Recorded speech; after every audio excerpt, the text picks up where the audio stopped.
Hey guys, welcome to Westwood Farm and Boutique. I just wanted to talk to you guys a little bit about our elephant garlic one more time, and then I promise I'll leave you alone. So this is what I have for sale. These are just your typical, good sized cloves. I've already pulled them apart for you, so it's not like other places. All you have to do is just pop them in the ground with the pointy side up. Make sure always that that's up and this is down. If you don't have a big garden space or raised beds, I wanted to show you guys an example.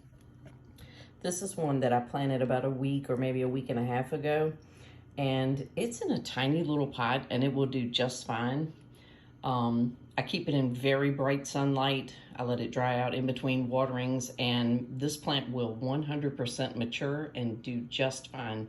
I'll pull it up again in June, and depending on if it's a ball or if it has turned to a clove, I'm not sure if that was first year or second year in this particular pot, but depending on what it does, I'll either eat it, or if it's fantastic, I'll save it for next year's seed.